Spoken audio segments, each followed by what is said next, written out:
கர்த்தரும் இரட்சகருமாகிய இயேசு கிறிஸ்துவின் நாமத்தினாலே பீஸ்ஃபுல் மினிஸ்ட்ரி சார்பாக உங்களை சந்திப்பதில் மிகுந்த மகிழ்ச்சி அடைகிறேன். இன்றைக்கு அக்கினியை பற்றியும் வைக்கோல் திரும்பை பற்றியும் பார்ப்போமா?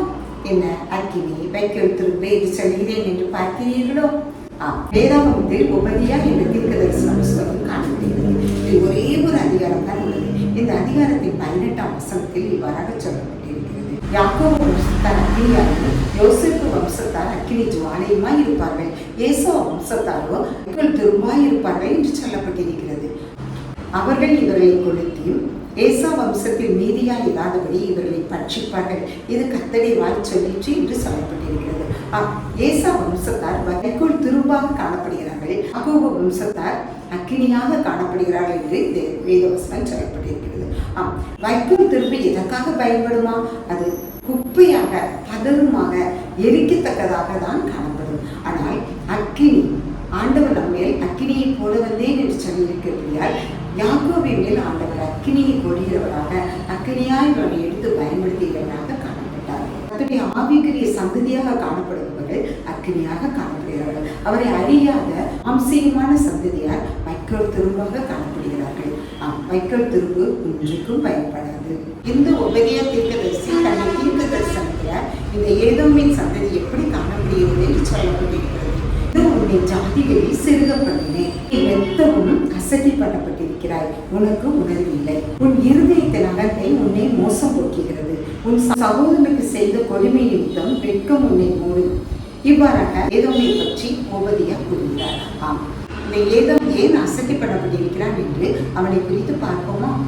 ஆதியாகமம் 25ஆம் அதிகாரம் 22ஆம் வசனத்துல ரெபெக்காள் குழந்தை உண்டாயிருக்கும் பொழுது ரெபெக்காள் தன்னை கர்ப்பத்தில் குழந்தைகள் வித்தியாசமாக காணப்படுவதை உணர்ந்தவளாக கர்த்தரிடம் விசாரிக்க சென்றார். அப்பொழுது கர்த்தர் சொல்கிறார், உன்னுடைய வயிற்றில் 2 ஜாதிகள் உருவாகும், ஒரு ஜாதிகள் மற்ற ஜாதிகளை காட்டிலும் பலத்தவர்களாக காணப்படுவார்கள், மூத்தவன் இளையவனை சேவிப்பான் என்று சொல்லப்படுகிறது.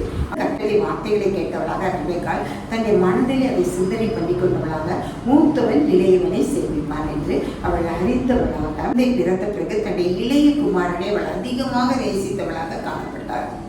இந்த மூத்த குமாரன் ஏசா வன சஞ்சாரியும் வேட்டையாடுவதை வல்லவருமாக காணப்பட்டார். அது நிமித்தமாக அவன் நல்ல முறையில அங்கு வேட்டையாடி கொண்டு வருவதை கறி சமைத்து தன் தகப்பனுக்கு கொடுத்தவனாக தகப்பனுடைய அன்பையும் பாசத்தையும் பெற்றுக்கொண்டவனாக காணப்பட்டான்.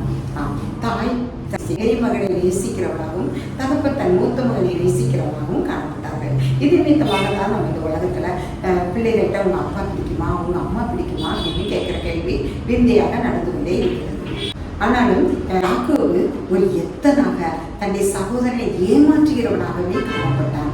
அன்றைய நாட்களிலே இளைய குமாரர்கள் அற்பமாக எண்ணப்பட்டாலும் ஆபேல் காயினிடமிருந்து, ஈசாக்கு இஸ்மவேலிலிருந்து என்று சேஷ்ட புத்திர பாகத்தை அபகரித்துக் கொள்வதாகத்தான் காணப்பட்டார்கள். இன்றைய நாட்களிலும் மூத்த குமாரர்களை காட்டிலும் இளைய குமாரர்கள் தாயினுடைய அன்பை அதிக பெற்றவர்களாக அதிகமான சுதந்திரவாளிகளாகத்தான் காணப்படுகிறதை நாம் கண்புதாக காணப்படுகிறோம். ஏசாவும் யாக்கோபும் ஒரே சகோதரர்களாக காணப்பட்டாலும் அவர்கள் எப்படிப்பட்டவர்களாக காணப்பட்டார்கள்? தாயின் நிமித்தமாகவே ஒரு விரோதிகளாக காணப்பட்டார்கள். அதனுடைய விரோதத்துக்கு ரெபெக்காள் உறுதுணையாக காணப்பட்டார். இன்றைக்கு நாம் தாய்மார்களாக நாம் எப்படிப்பட்டவர்களாக காணப்படுகிறோம்? நம்முடைய பிள்ளைகளுக்குள்ளே விரோதத்தை உருவாக்கிய தாயாக காணப்படுகிறோமா? அப்படியாக இருந்தால் நாம் இந்த காரியத்தில் ஆண்டவருடைய சமூகத்தில் நாம் திருந்துவதற்கு நாம் அழைக்கப்படுகிறோம். காரணமாக இருந்தாலும் நம்முடைய பிள்ளைகளிடத்தில் அன்பை சம்பாதித்து கொடுக்கிறவர்களாக அன்புள்ள பிள்ளைகளை உருவாக்கிய தாய்மார்களாக நாம் காணப்பட வேண்டும். ஒரு சமயம் யாக்கோபு செய்யலாம் கூழ் சமைத்து காணப்படுகிறான். அந்த சமயம் ஏசா வேட்டையாடி மிகவும் சோர்வுற்றவனாக வீட்டுக்கு திரும்புகிறான். இவன் கூழ் சமைப்பதே அந்த மனம் அவனை கவர்ந்து இழுக்கிறது. உடனே அவன் சொல்றான் தன்னுடைய சகோதரத்துல, நான் ரொம்ப களைப்பாடிக்கிறேன், நீ சமைக்கிற கூழ்ல எனக்கு கொஞ்சம் தான் அப்படின்னு கேட்கறான். அப்போ அவன் என்ன செய்யணும்? நம்ம கூட பிறந்த அன்னை தானே, நாம் கொடுக்கலாம் அப்படிங்கிற எண்ணம் அவனுக்கு வரல. ஒடுமீன் போட விண்மீன் வருவடமும் காத்திருக்குமா கொக்கு என்பது போல அவன் என்ன செய்யறான்? நான் உனக்கு கூழ் தரணும்னா நீ உன் சிரேஷ்ட புத்திர பாகத்தை இடத்துல விற்று போடணும், அப்பதான் நான் உனக்கு தருவேன்னு சொல்றான்.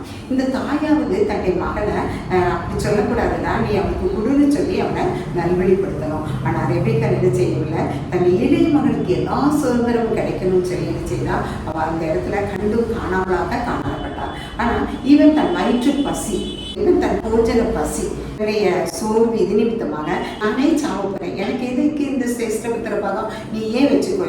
கூலை தான் அப்படின்னு சொல்லி கேட்குறான். உடனே அவன் செய்கிறான், அப்பத்தையும் பயிற்றக்கூடையும் அவனுக்கு கொடுக்குறான். அவன் அதை வாங்கி சாப்பிட்டவனாக சேஷ்டபுத்திர பாகத்தை அசட்டை பண்ணினவனாக காணப்பட்டான்.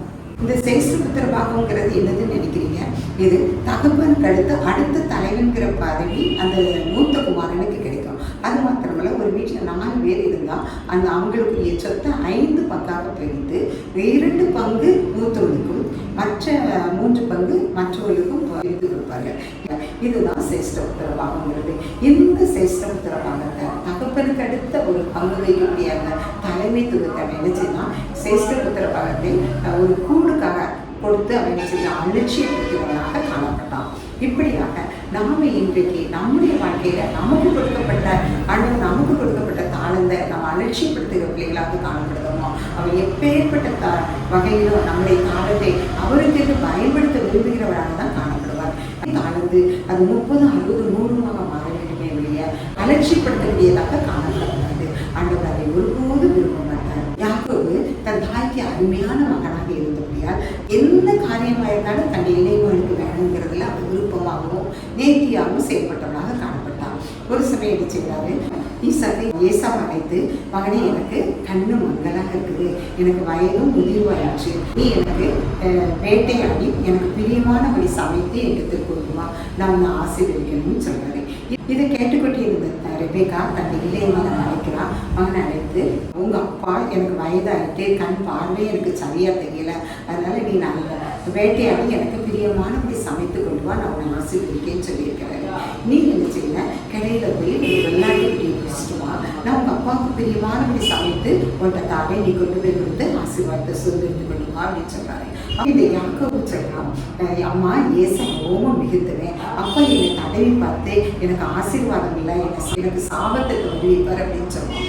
அப்போ ரெபேக்கா சொல்வா, சாபம் என்மேல் வரக்கிடக்குது, உனக்கு ஆசீர்வாதம் தான் உனக்கு வரணும் அப்படின்னு சொல்லி ரெபேக்கா யாக்கோபுட்ட சொல்றா, உனக்கு ஆசீர்வாதம் தான் கண்டிப்பா கிடைக்கும், நீ போய் பிடிச்சிட்டு வா அப்படின்னு. அவனே அவர் 2 வெள்ளாட்டுக்கே தட்டாயத்தை கொண்டு வந்து கொடுப்பான். ரெபேக்கா ஈசாவுக்கு பிரியமானபடி சமைத்து வைக்கிறான்.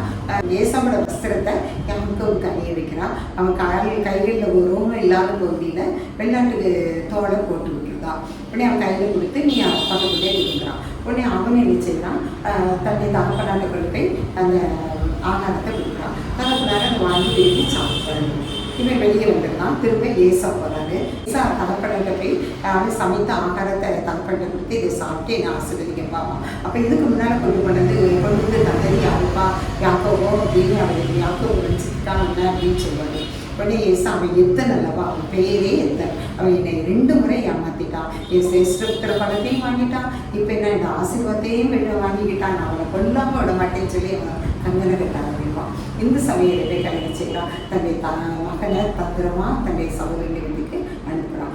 அன்றைய காலகட்டத்திலே இப்படியாக தாய்மாரும் தன்னுடைய சகோதரன் காணப்பட்ட போது அவன் தன் தாய்க்கு முன்பாகவும் தன்னுடைய சகோதரன் முன்பாகவும் ஒரு வைக்கோல் திருப்பு போல காணப்பட்டார்.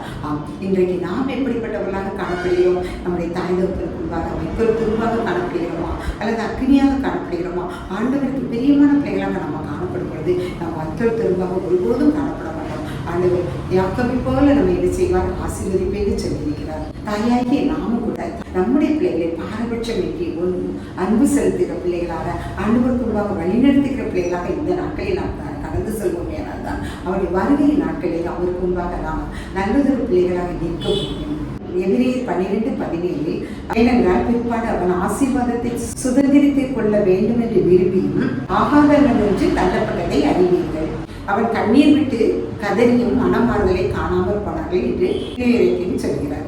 அதன் நிமித்தமாக அவன் தகப்பனிடம் ஆசீர்வாதத்தை சுதந்திரித்துக் கொள்ளாதவனாகவும் காணப்பட்டார். அவன் ஏசாவின் செய்திகளினால் சேஷ்டபுத்திர பாகத்தை அவன் தலையின் மேல் வந்தது.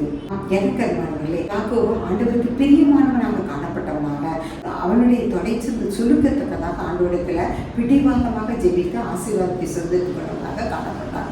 வெறும் கையனாக அவன் கடந்து போனான். 2 பரிவாரங்களோடு அவன் திரும்பி வந்தான். நாமும் கூட இந்த நாட்டில் எத்தனையோ பாவங்கள் செய்திருக்கோம். சகோதரர்களுக்கு விரோதமாக பாவம் செய்திருக்கிறோம், நம்முடைய விரோதமாக பாவம் செய்திருக்கோம், சமூகத்துக்கு முன்பாக நாம் பாவம் செய்திருக்கோம். எத்தனையோ விதமாக நம்முடைய பாவங்கள் நமக்கு தடைக்கற்களாக காணப்பட்டாலும் அவை எல்லாவற்றையும் ஆண்டவருக்கு முன்பாக நாம் அறிக்கை செய்து கொள்ளாக பாவம் மன்னிப்பு நிச்சயத்தை பெற்றுக்கொண்டவர்களாக நாம் காணப்படும் பொழுது நாம் 2 பரிவார வரங்களோடு காணப்படுபவர்களாக ஆண்டவர் நம்மை ஆசீர்வதிக்க சித்தமுள்ளவராக காணப்படுகிறார். ஒரு தாயாக நாம் இருக்கும் பொழுது நம்முடைய பிள்ளையிடத்தில் பட்சபாதம் இல்லாத அன்பை காட்டப்படுகிறோம். நம்முடைய சகோதரிகளாக காணப்படும் பொழுது நம்முடைய சகோதரியை வஞ்சிக்காதவர்களாக நாம் காணப்படலாம். ஆண்டவர் நம்மை அழைக்கிறார். ஒவ்வொரு காரியத்திலும் ஒவ்வொரு செயல்பாட்டிலும் ஆண்டவருக்கு பிரியமான பிள்ளைகளாக நாம் செயல்பட ஆண்டவர் நம்ம ஒவ்வொருவரையும் ஆசீர்வதிக்க வழிநடத்த சித்தமுள்ளவராக காணப்படுகிறார். சிலருடைய வாழ்க்கையை நாம் மதிக்கத்தக்கதாக, எனக்கு ஒரு ரோல் மாடல் அப்படின்னு சொல்லத்தக்கதாக காணப்படும். சிலருடைய வாழ்க்கை திரும்பி பார்க்க கூட முடியாததாக காணப்படும். நாம் நம்முடைய வாழ்க்கையில் மற்றவர்களுக்கு ஒரு ரோல் மாடலாக காணப்படத்தக்க வாழ்க்கை வாழ்கிறோமா என்று நாம் சிந்தித்து பார்க்க ஆண்டவர் நம்மை அழைக்கிறார். குயவனானவன் மிதிகண்ட களிமண்ணினாலே கனமான பாத்திரமும் செய்கிறான், கனமற்ற பாத்திரமும் செய்கிறான். நாம் கனமான பாத்திரமா அல்லது கனமற்ற பாத்திரமா என்று நாம் சிந்திக்க அழைக்கப்படுகிறோம். ஆண்டவர் தாமே நமக்கு வார்த்தைகளை ஆசீர்வதிப்பாங்க. எல்லாம் யோசிக்கிற அருமையான தகப்பனே நன்றியோடு துதிக்கிறோம், சொஸ்தரிக்க வணங்கிறோம்ப்பா. அப்பா, நாங்கள் ஒரு வைக்கோல் திரும்பாக காணப்பட விரும்பவில்லை ராஜா, நாங்கள் ஒரு அக்கினியாக திரும்பாக காணப்பட விரும்புகிறோம்ப்பா. எங்களை எடுத்து ஆசீர்வதித்து வருகிறோம். உடைய கணக்கில் எங்களை ஒப்பு கொடுக்கிறோம், ஏற்படுத்திக்கிறோம். வெவ்வேக்கான போல அல்ல பராஜா, நாங்கள் நல்லதொரு தாயாக எங்கள் பிள்ளைகளை வழிநடத்த எங்களுக்கு நீ ஞானத்தை தரணும். எங்களுடைய கரத்தில் ஒப்பு கொடுக்கிறோம், நீ பொருட்படுத்தணும் வழிநடத்தும். இயேசுவின் மூலம் ஜெபிக்கிறோம் நல்ல பிதாவே. ஆமென், ஆமென்.